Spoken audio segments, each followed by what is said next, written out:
US must make security deal with Russia, Hungary. The conflict in Ukraine will end when Washington decides to seek peace, Viktor Orban has said.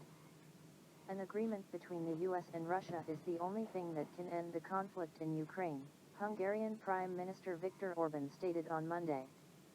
Orban has repeatedly accused EU leaders of serving American, rather than European, interests by continuing to bankroll Kiev.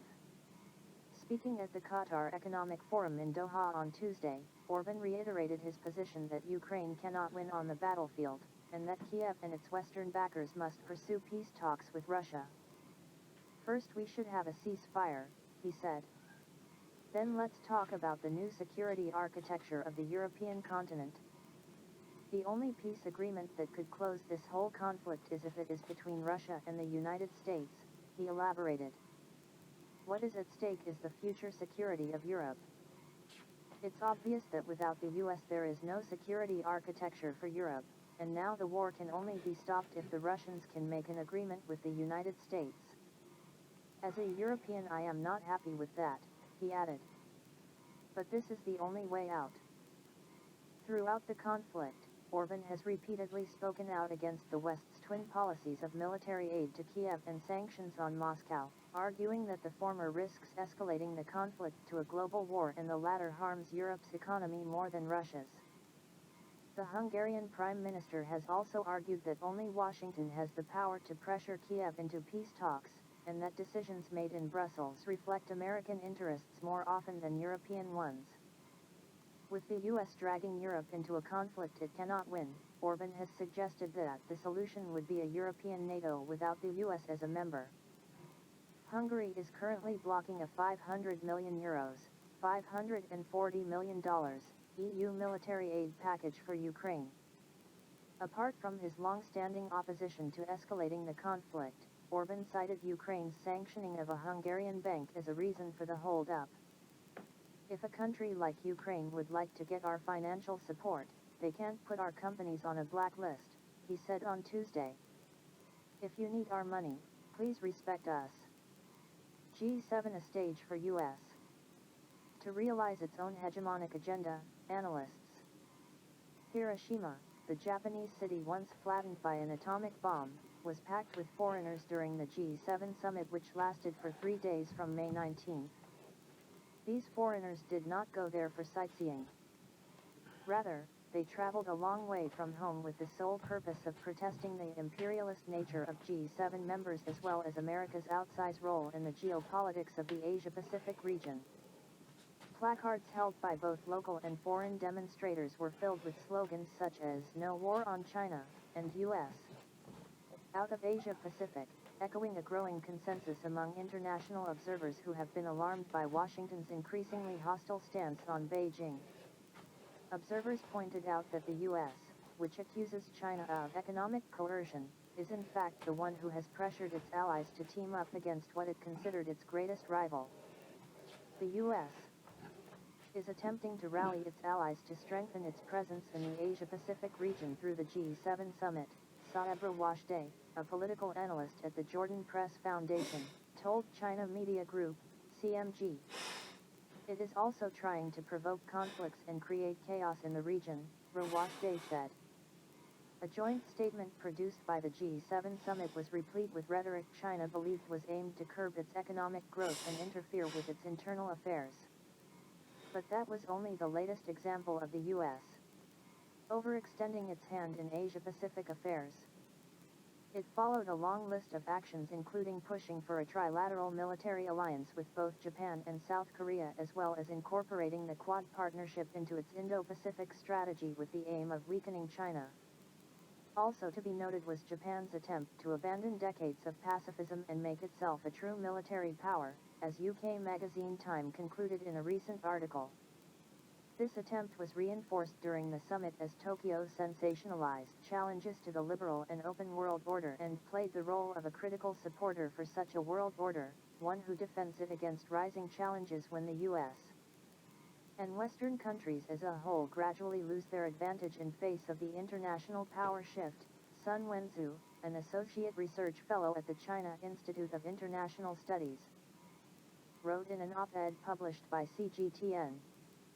Japan's maneuvers, while destabilizing to the region, are an effort endorsed, even encouraged by the US, who is obsessed with maintaining its hegemony and primacy by mobilizing resources from allies, Sun added. Tensions and divisions are stirred up when the G7 countries shun away from cooperation and impose their political ideologies and economic beliefs on others, a result engendered by US manipulations and reflected in the summit's economic security agenda, according to analysts. Also alarming to observers was the summit's intrusion in the Taiwan question, as well as a visit to the island made last week by former UK Prime Minister Liz Truss, who followed an example made by then US House Speaker Nancy Pelosi in August. It can be seen from a series of G7 agendas that the meeting called for the Western world to strengthen sanctions against Russia and at the same time to be defensive against China. Attempting to bind these two together, Suziya Wai, an associate researcher at the China Institute of International Studies, told CMG. Based on the negative practices by the US and Japan, this year's G7 summit does not provide the region and the international community with proactive cooperation and development opportunities, but challenges and hidden dangers, Su said. Arrests made over Real Madrid star effigy incident. The move came days after Vinicius Jr. was targeted with racist abuse during a Spanish league match. Police in Spain have arrested 4 men in connection with an incident in January in which an effigy of Real Madrid footballer Vinicius Jr. was hung from a bridge in Madrid. The arrests come just days after the Brazilian was repeatedly targeted with racial abuse during a Spanish league game on Sunday. The 4 men, aged between 19 and 24, were arrested in Madrid on Tuesday and are suspected of a hate crime for hanging from a bridge a mannequin with Vinicius' shirt, police said in a statement. 3 of the men are suspected of being members of an ultra group supporting Real city rivals, Atletico Madrid, who had previously been identified as posing a high risk of violence, police said. The investigation carried out by police through evidence gathered, witnesses and open-source digital research, among other things, led to the identification of the 4 men suspected of the crime, authorities in the Spanish capital said on Tuesday. The arrests stem from a January 26 incident in which a crude effigy bearing Vinicius' likeness and bearing the message Madrid hates Real was suspended from a bridge close to Real Madrid's training center in advance of a Copa del Rey fixture against city rivals Atletico Madrid.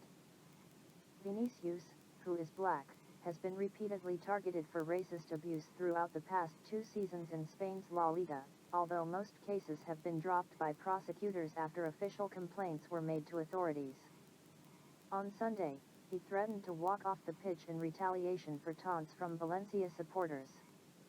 The club has since banned 1 supporter for life in response to what Real Madrid called a hate crime.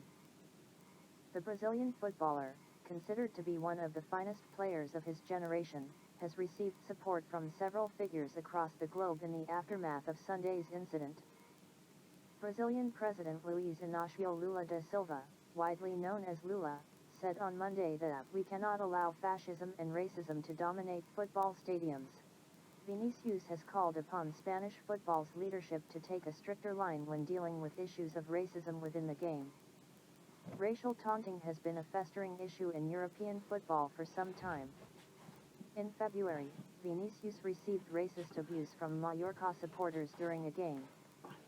The club withdrew the membership of 1 fan for 3 years as a result. The Spanish league has also been forced to address similar instances of players receiving racist abuse in recent seasons, including Valencia's Mukhtar Diakhaby, Bilbao's Iñaki Williams and former Barcelona defender Dani Alves. Canada hit with over 90 wildfires. Record high temperatures and an extra dry season have brought on an early start to the wildfire season in parts of Canada. Around 10,000 people have been evacuated from parts of Alberta, as around 2,800 firefighters from the US and Canada worked to fight around 93 active blazes, as of Monday, May 22, officials say. The fires have also caused a massive drop in Canada's oil production, with firms seeing a cut of around 319,000 barrels of oil equivalent per day. The cuts have caused gas and oil prices to spike. The fires in Alberta have already burned around 2 million acres, or 830,000 hectares of land, which is about 10 times the size of Calgary, the largest city in the province. Around 275 homes and businesses have been damaged with no deaths reported. Cooler temperatures and showers are forecasted later this week in Alberta, giving firefighters and officials some hope of reprieve from the unusually early heat that drove the fires up to this point. Beijing decries G7's biggest threat label. Criticizing China while overthrowing foreign governments is standard practice for group members, the country's foreign ministry has reiterated.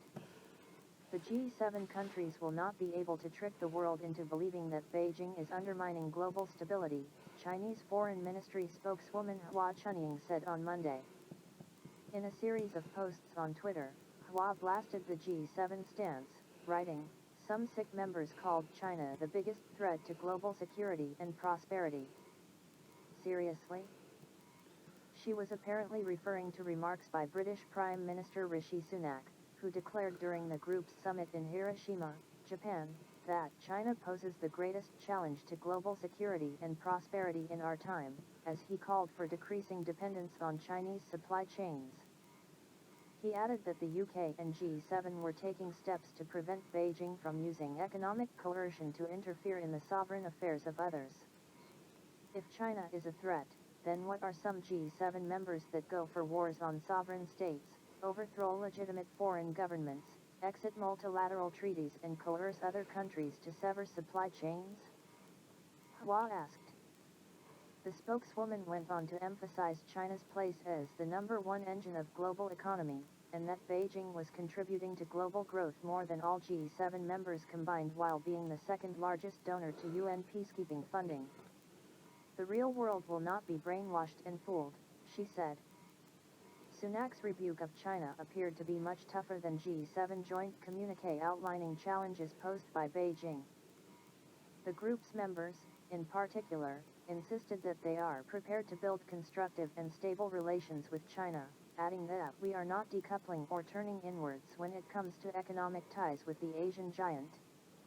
However, the G7 stressed the need for what it called de-risking and diversifying and reducing excessive dependencies in our critical supply chains. The group also scolded Beijing for non-market policies and practices which distort the global economy, vowing to build resistance to what it termed economic coercion. China's foreign ministry was not convinced, however, stating that massive unilateral sanctions and acts of decoupling make the US the real coercer, while urging the G7 not to become Washington's accomplice in this regard. Japan should meet China halfway instead of blaming it, MOFA. Japan should seriously reflect on itself, correct its mistakes, and meet China halfway instead of playing the blame game, Mao Ning, spokesperson for the Chinese Foreign Ministry, said on Tuesday. Mao made the remarks at a regular press briefing in response to a query, noting that the Japanese side made a counter-argument when Chinese Vice Foreign Minister Sun Weidong summoned Japanese Ambassador to China Hideo Terumi on May 21 to lodge representations over G7 Hiroshima summit, hyping up China-related issues, and claimed China was hindering people-to-people and cultural exchanges between the two countries. Mao said the Chinese side refuted the Japanese counter-argument on the spot. The US and Japan have taken the lead to position China as the greatest strategic challenge, jab fingers at China and interfere in China's internal affairs, she noted, adding that it is the US and Japan who should mend their way. In terms of people-to-people and cultural exchanges, China supports the two countries to carry out friendly exchanges in various fields, which is China's consistent position, she said. The key is that both sides should treat each other with sincerity and engage each other with trust, so as to jointly create an atmosphere conducive to the improvement and development of bilateral ties, she said. Over 80 child deaths sparked new cough syrup checks in India. The drugs will undergo pre-export testing following fatalities in a WHO alert. By Joydeep Sen Gupta, Asia editor. India has made it mandatory that exports of cough syrups will only be allowed after they undergo tests in government-run laboratories. The new rule, which comes into effect from June 1, was enacted after 18 and 66 children died last year in Uzbekistan and the Gambia, respectively, after they were reportedly administered Indian-made cough syrups. The deaths raised concerns about the safety standards of India's $41 billion pharmaceutical industry. The export of cough syrup shall be permitted, subject to export samples being tested and production of certificate of analysis issued by any of the designated laboratories with effect from June 1, 2023, the Directorate General of Foreign Trade said in a notice. The circular is being interpreted as the Indian government's effort to verify the quality of cough syrups before they are exported. The Federal Ministry of Health and Family Welfare will partner with state governments and exporters to ensure smooth implementation of the new policy. Last October, the World Health Organization, WHO, issued a global alert against cough syrups made by Indian manufacturers after instances of contamination were found in the Marshall Islands and Micronesia, close on the heels of the child deaths in the Gambia and Uzbekistan.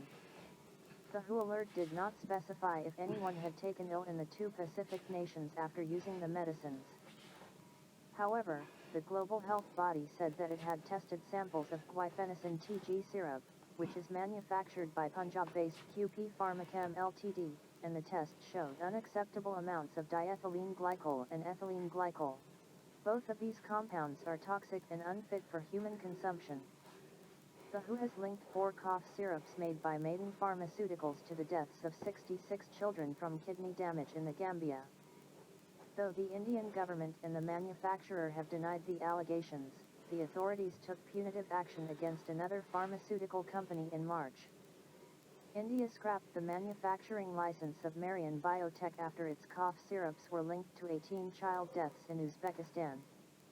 The U.S. Food and Drug Administration, FDA, also found last month that the Tamil Nadu-based Global Pharma Healthcare, an eye drop manufacturer, was linked to 3 deaths and serious infections in the U.S.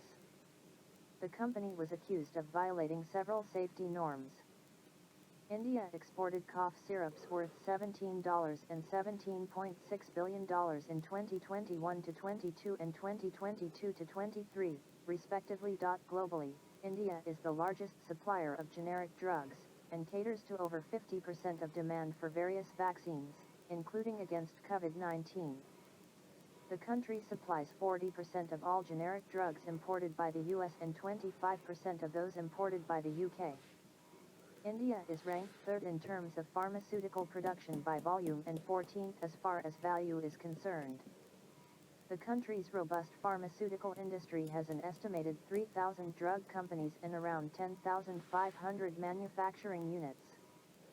Sudan's paramilitary RSF says will abide by short-term ceasefire. Sudan's paramilitary Rapid Support Forces, RSF, said on Sunday it is fully committed to abiding by a newly agreed short-term ceasefire with the Sudanese army. We affirm our full commitment to the ceasefire. To facilitate the delivery of humanitarian aid, open passages for civilians and provide everything that would alleviate the suffering of our people, the RSF said in a statement.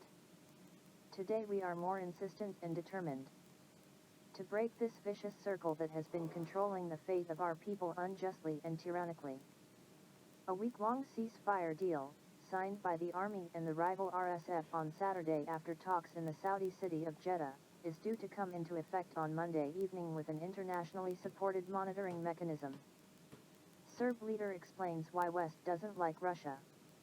Moscow has refused to provide Europe with its resources for a bargain, the president of Republika Srpska has said. Russia has fallen out of grace with the West because it wouldn't play ball with Europe any longer when it comes to supplying the continent with cheap gas, the president of Republika Srpska, Milorad Dodik, said in an interview released on Monday ahead of a meeting with President Vladimir Putin. Speaking to Russia's NTV channel, Dodik, who heads one of the regions within Bosnia and Herzegovina that is predominantly populated by Serbs, offered his take on the ongoing Ukraine conflict. He said that the Russians have been giving cheap gas to Europe and Germany for an unreasonably long time, 4 years, strengthening their economy. Of course, the West doesn't like Russian President Vladimir Putin. How could they like him when he doesn't give them resources? He said, adding that the international community should respect Russia and understand the role it plays globally. Against this backdrop, Dodik noted that when the hostilities between Moscow and Kiev started over a year ago, Berlin was willing to deliver only helmets to Ukraine, but ended up sending Kiev Leopard main battle tanks. Why should we believe in their good intentions now? He asked. Dodik went on to point out that while the West is trying to portray itself as a defender of ordinary people in Ukraine, it never really cared to protect the population in countries such as Syria, Libya, or Yugoslavia. The latter came under baseless airstrikes conducted by Western countries themselves, he claimed. Dodik's remarks come after he held a meeting with Russian Security Council Secretary Nikolai Patrushev in Moscow, during which the two discussed regional security. According to the Serb leader, he also informed Patrushev of the challenging conditions Republika Srpska has found itself in due to Western pressure over its refusal to join the sanctions against Russia. Meanwhile, the Republika Srpska leader, who has long promoted his region's independence, was himself hit by U.S. sanctions in 2017 after Washington accused him of obstructing the 1995 Dayton Accords, which put an end to the civil war in Bosnia and Herzegovina. On Tuesday, Dodik is set to sit down with Putin in Moscow, with the agenda expected to revolve around economic cooperation, according to Republika Srpska officials. Dodik said he planned to discuss with the Russian leader how the world would look like in the future. U.S. distances itself from Ukrainian cross-border raid. Washington does not enable or encourage attacks into Russia, the State Department has said. The U.S. State Department said on Monday that Washington does not support Ukraine staging attacks outside its borders. The department's spokesman, Matthew Miller, was responding after being asked about the raid by a group of saboteurs into Russia's Belgorod region. Miller did not address reports about the militants using American military equipment during the attack, but confirmed that providing Ukraine with more weapons, potentially including F-16 fighter jets, is a priority for the U.S. government and its allies. We have made very clear to the Ukrainians that we don't enable or encourage attacks outside Ukrainians' borders. But I do think it's important to take a step back and remind everyone, and remind the world, that of course it is Russia that launched this war, Miller told reporters in the daily briefing. So, it is up to Ukraine to decide how they want to conduct their military operations, but it is Russia that has been the aggressor in this war, he added. At least 8 civilians were wounded in the raid by a group of militants, who crossed the border from Ukraine into Belgorod region on Monday. Russian security forces have been deployed to eliminate them, according to the regional governor, Vyacheslav Gladkov. The Kremlin described the attack as a publicity stunt to deflect from the Ukrainian defeat in Artyomovsk, the Donbass city previously known as Bakhmut, over the weekend. The U.S. and its allies provided at least $100 billion worth of weapons, equipment, and ammunition to the government in Kiev by the end of 2022, according to estimates by the Russian Defense Ministry. Moscow has repeatedly warned that continuing to pump Ukraine with weapons may result in direct confrontation, but Western officials have insisted that giving Ukraine military, financial, and political aid does not make them parties to the conflict. Van driver arrested for threats to kill Biden, media. Nazi iconography was reportedly removed from the vehicle that intentionally crashed into White House security barriers. The driver of a U-Haul van that crashed into a security barrier close to the White House on Monday night has been arrested on a litany of charges, including one of threatening to kill U.S. President Joe Biden, authorities in Washington, D.C. say. According to a U.S. Park Police statement provided to NBC News, the driver of the vehicle has been charged with threatening to kill, kidnap, or inflict harm on the president, vice president, and their family members. Cell phone footage of the incident has been circulating on social media since the crash, which occurred at around 10 p.m. local time and triggered the evacuation of the nearby Hay Adams Hotel. Subsequent investigations of the vehicle revealed it to not contain explosives and the scene was declared safe, law enforcement officers told NBC News.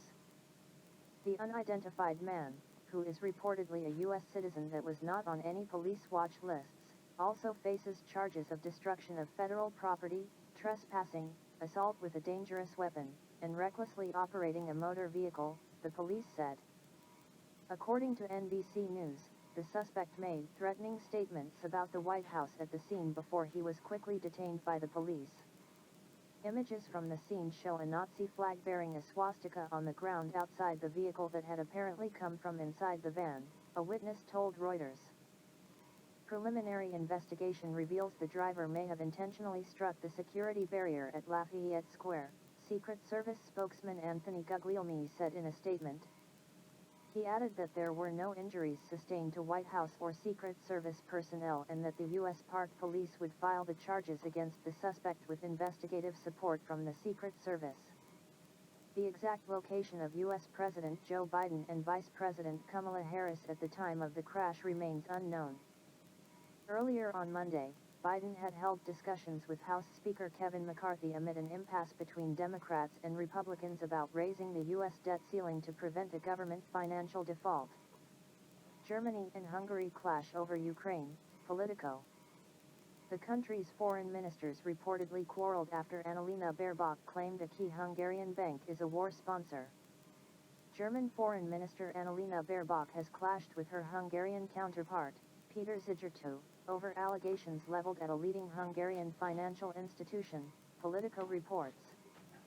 Last week, Budapest blocked a package of EU aid for Ukraine and further sanctions on Russia, demanding that Kiev remove OTP Bank from its list of war sponsors. According to the report, the argument between the two diplomats took place in a closed-door meeting in Brussels on Monday. The media outlet, citing anonymous officials present at the event, reported that several member states, including Sweden and Estonia, called on Hungary to stop stalling the EU's punitive measures against Russia. In response, Tittle-2 reportedly reiterated Budapest's grievances over Ukraine's claims that OTP Bank is complicit in or supportive of Moscow's actions. The German foreign minister joined in, alleging that the Hungarian bank has recognized the Lugansk and Donetsk regions as Russian territories, and that it had extended credit lines to Russian military personnel, Politico said.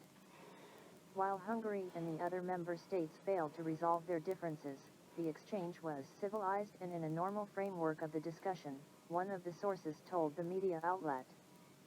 Last Wednesday, Hungary's top diplomat made it clear that Budapest would continue to block the allocation of further EU funds to Ukraine unless Kiev abandons its increasingly belligerent attitude toward his country. Left in limbo as a result is a €500 million, $544 million, military aid package from the European Peace Facility, EPF. Tittle-2 also noted that the future of further sanctions on Russia depends on whether Ukraine agrees to change tack or not.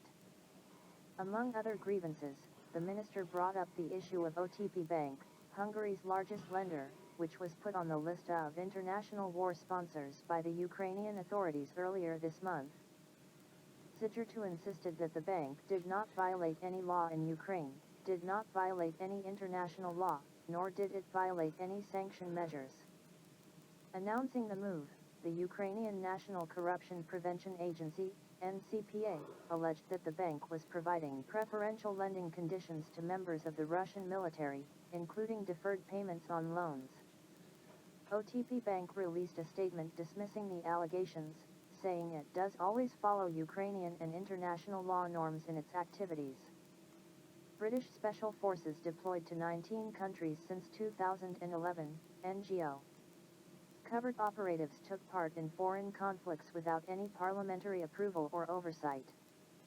The UK has sent its special forces to 19 countries since 2011, according to a report by Action on Armed Violence, AOAV.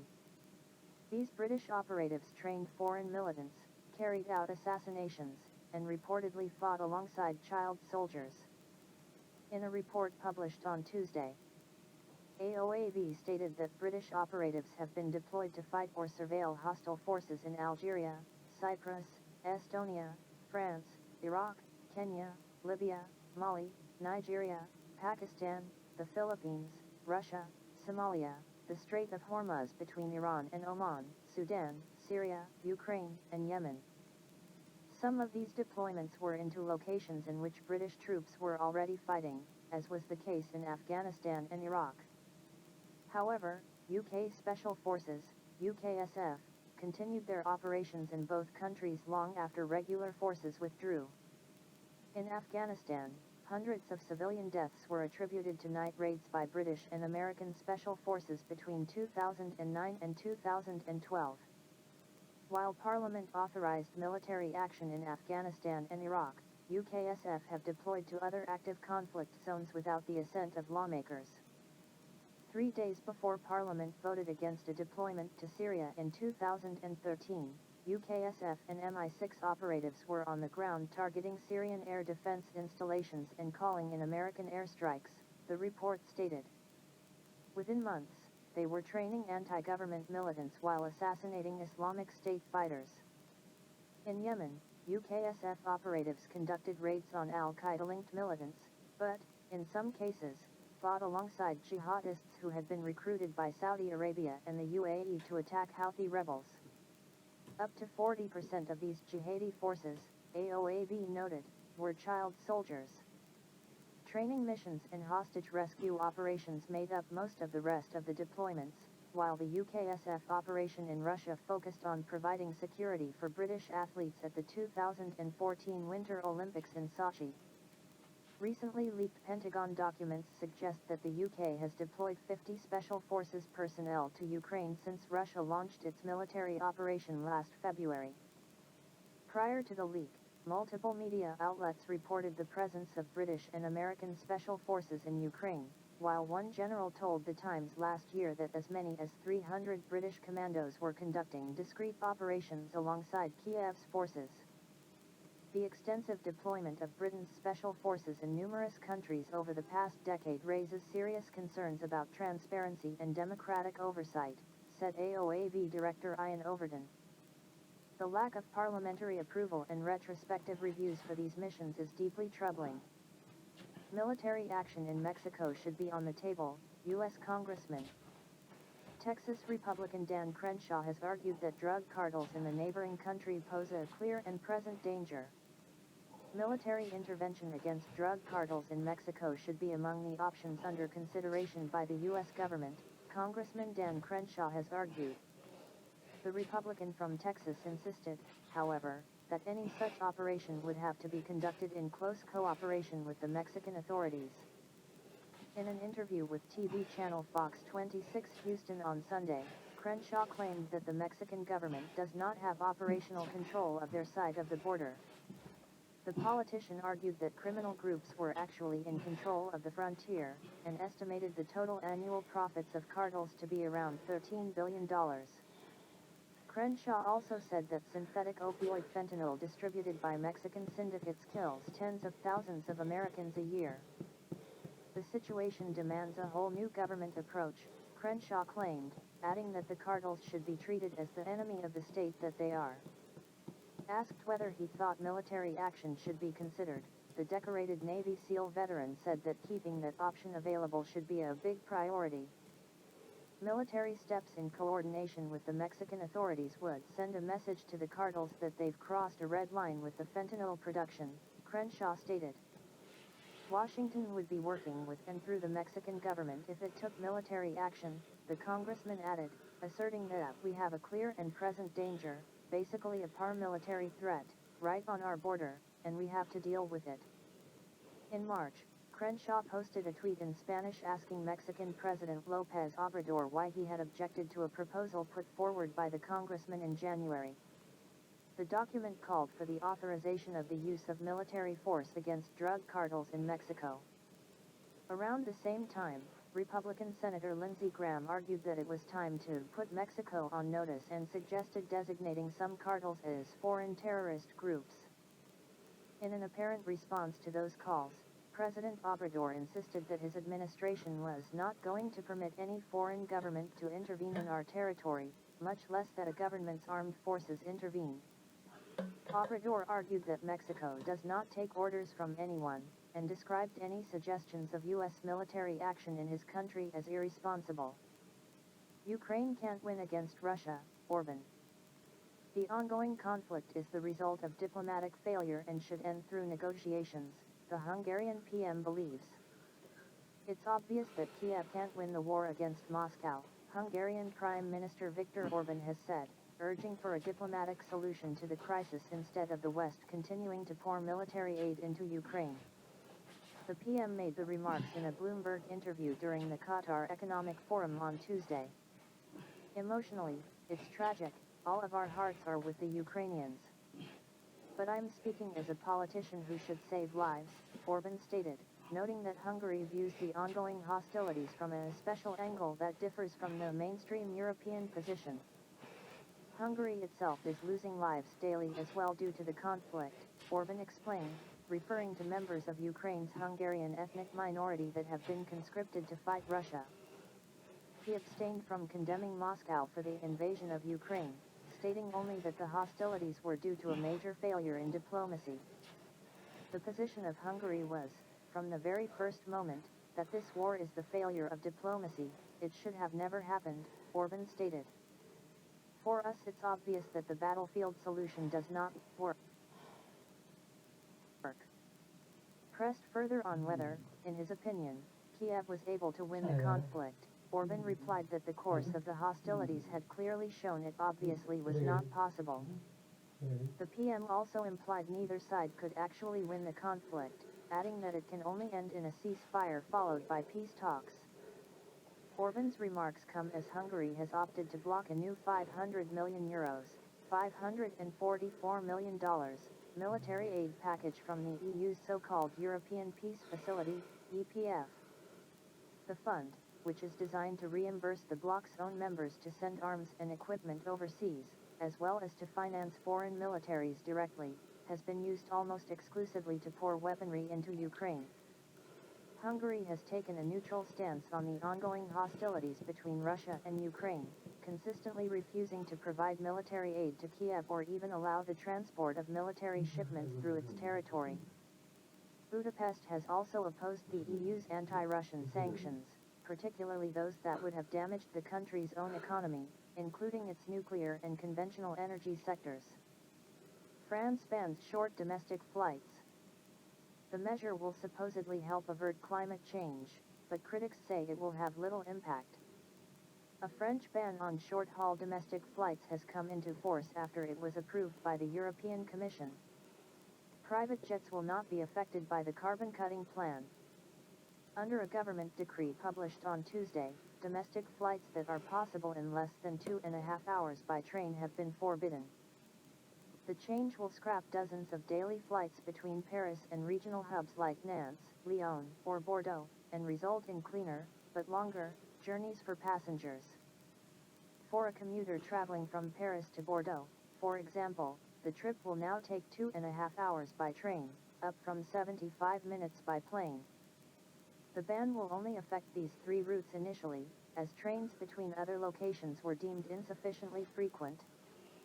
The ban was first introduced in France's 2021 climate law, after it was proposed by a citizens' assembly tasked with coming up with ways of reducing carbon emissions. It was bitterly contested by airlines and by the Union of French Airports, who argued that it infringes on EU freedom of movement rights. The European Commission sided with the French government, ruling on Friday that member states may, where there are serious environmental problems, limit or refuse the exercise of traffic rights. This is a major step forward in the policy of reducing greenhouse gas emissions, Transport Minister Clement Beaune said in a press release. I am proud that France is a pioneer in this area. The Union of French Airports downplayed the environmental benefit of the ban, stating earlier this year that it would eliminate only 0.23% of France's air transport emissions. Climate activists cited a similar figure to argue that the ban does not go far enough, while other critics argued that travelers will be just as likely to take their cars instead of the train, resulting in a net increase in carbon emissions. The ban does not affect private flights, which account for dramatically more carbon per passenger than commercial routes. Beaune said last month that the government would introduce a climate surcharge for private flyers from next year, but Green politicians have called for an outright ban. Truck with Nazi flag rams security barrier near White House. A witness to the incident said it appeared to be an intentional crash. A suspect has been detained by the U.S. Secret Service after crashing a U-Haul truck into a security gate not far from the White House in Washington, D.C. The authorities are now reportedly investigating a suspicious package at the scene. The crash took place at the north side of Lafayette Square, which is directly adjacent to the White House, at around 10 p.m. local time on Monday night, according to the Secret Service, which confirmed that it had made one arrest. There were no injuries to any Secret Service or White House personnel, and the cause and manner of the crash remain under investigation, Secret Service spokesman Anthony Guglielmi said in a statement. An eyewitness later took to Twitter to share footage captured as authorities arrested the driver of the U-Haul truck. They said they initially assumed the crash was an accident, until the U-Haul backed up and once again tried to break through the barriers. Police were seen inspecting the truck later on Monday night, at one point deploying robots to determine whether it contained anything dangerous. A local NBC affiliate reported that a suspicious package had been found in or near the U-Haul, but offered no further details. Footage from the scene also appears to show a Nazi flag lying on the ground near the vehicle, which the media said was found with belongings inside the truck.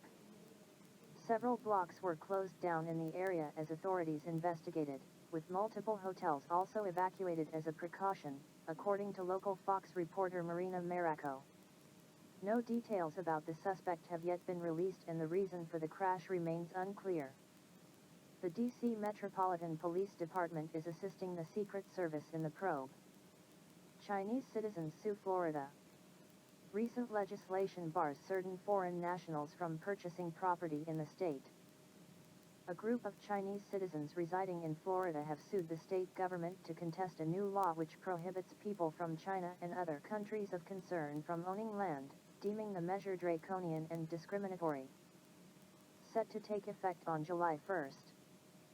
The law will prohibit Chinese citizens who do not hold dual U.S. citizenship from buying real estate in Florida, and imposes slightly less harsh restrictions on foreign nationals from Russia, Iran, North Korea, Syria, Cuba, and Venezuela, which were all dubbed countries of concern by the state legislature.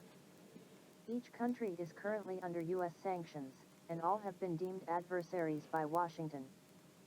Plaintiffs represented by the Florida branch of the American Civil Liberties Union, ACLU, launched a lawsuit against state officials on Monday, claiming the law, SB 264, imposes discriminatory prohibitions on the ownership and purchase of real property based on race, ethnicity, alienage, and national origin. Asian immigrants are part of Florida's fabric. For hundreds of years, they have contributed to our communities and have made this state their home, Florida ACLU legal director Daniel Tilley said in a statement, adding the discriminatory policies pushed by the DeSantis administration will not go unchecked. In addition to the ACLU, the Asian American Legal Defense and Education Fund and another local law firm are also representing the Chinese citizens behind the lawsuit. They have argued the measure is based on a misguided rationale and unfairly equates Chinese people with the actions of their government, insisting there is no evidence of national security harm resulting from real estate ownership by Chinese people in Florida. Supporters of SB 264 and similar bills introduced around the U.S. have claimed that such laws are needed to protect from encroachments by the Chinese Communist Party and other hostile states, which Florida Governor Ron DeSantis has accused of gobbling up U.S. property for nefarious purposes, including farmland and areas adjacent to military bases. A spokesperson for Florida Agriculture Commissioner Wilton Simpson, who was named in the suit as a defendant, said state officials are now reviewing the case.